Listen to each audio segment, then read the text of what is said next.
Right. అంటే LB Nagar అభివృద్ధి కోసమా లేకపోతే మీ వ్యక్తిగత రాజకీయ అభివృద్ధి కోసమా తెలియదు కానీ మీరు పార్టీలోకి కాంగ్రెస్లోకి పోతారు అని చెప్పేసి మీ ప్రత్యర్థి అయినటువంటి క్లియర్గా చెప్తున్నా మీ ప్రత్యర్థి అయినటువంటి మధు యాష్కి గౌడ్ చెప్పింది.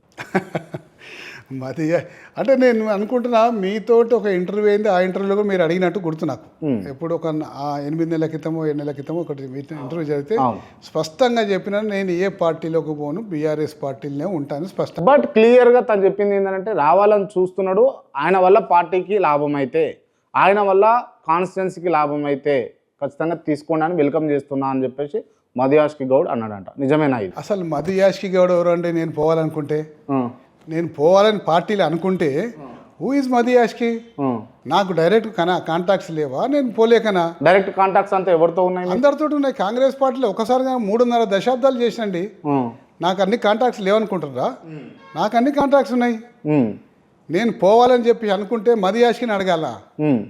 డైరెక్ట్ నేను పోగలుగుతుండగా ఆయన ఎవరు నన్ను మా పార్టీకి ఉపయోగం, మా నియోజకవర్గానికి ఉపయోగం ఉంటే తీసుకుంటాము అని చెప్పి అనడానికి ఆయన ఎవరు?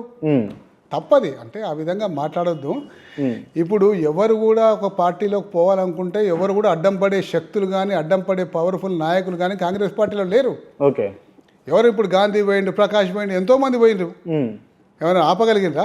గాంధీ లాగా ప్రకాష్ లాగా సుధీర్ రెడ్డిని భవిష్యత్తులో చూస్తామా? భవిష్యత్తులో అంటే కొద్ది రోజులలో. ఎట్టి పరిస్థితుల్లో మీరు అప్పుడే చెప్పానుగా, ఎట్టి పరిస్థితుల్లో నేను కాంగ్రెస్ పార్టీకి పోయేది లేదని చెప్పేసిన పోను. రైట్. ఎందుకు పోరు అని అంటే ఏం చెప్తారు?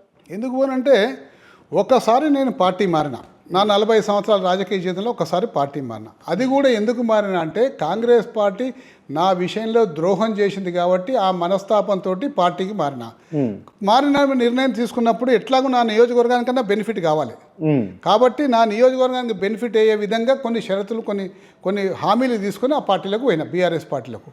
ఆ హామీల ప్రకారం నాకు అన్ని కూడా చేసిండ్రు ఏమున్నాయి? ఇలా టాక్సేషన్ తక్కువ చేసిండ్రు, ఫ్రూట్ మార్కెట్ షిఫ్ట్ చేసి పెద్ద హాస్పిటల్ కట్టిస్తుండ్రు, అలాగే ఇవాళ మన 118 జీవో ఇచ్చిండ్రు. ఇట్లా అన్ని రకాలుగా నాకు చేసినప్పుడు నేను మళ్ళీ పోయి ఇంకో పార్టీలో మారాలని చెప్పి ఆ పార్టీలో మనస్తాపంతో ఈ పార్టీకి వచ్చి మళ్ళీ ఆ పార్టీలో పోవడంలో అర్థం లేదు. కాబట్టి నేను పార్టీ మారే ప్రసక్తి లేదు. ఓకే. ఇన్విటేషన్స్ ఏమైనా వచ్చినాయా మీకు కాంగ్రెస్ పార్టీ?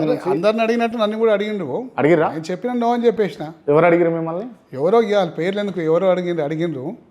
ఈ మధు యాష్కి కన్నా పెద్ద స్థాయి వాళ్ళు అడిగిండ్రు. ఓకే. అడిగిండ్రు కానీ నో అని చెప్పి. మీ దృష్టిలో మధు యాష్కి చిన్న స్థాయా? నేనేం చిన్న స్థాయి అంటలేను కదా. నేను చిన్న స్థాయి అంటలేను, పెద్ద స్థాయి అంటలేను. నేను పోవాలనుకుంటే డైరెక్ట్గా పోగలుగుతాను, నేను మాట్లాడగలుగుతాను, పోగలుగుతాను. మధు యాష్కి ఆపలేడు, మధు యాష్కి రమ్మని చెప్పి తీసుకుపోలేడు. రెండూ లేవు అతను. ఓకే.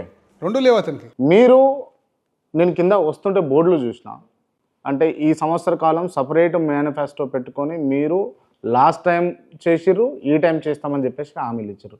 లాస్ట్ టైంకు ఈ టైంకు డిఫరెన్స్ ఏంది అని అంటే ఏం చెప్తారు? ఈ టైం నేను మొన్న ఎన్నికలు ఇచ్చిన హామీని ఒక్కటి కూడా నెరవేర్చలేకపోయినా. ఫెయిల్ అయిపోయారా? ఫెయిల్ అంటే పోరాడుతున్నాం, కొంచెం ఇంకా లేట్ కావచ్చు.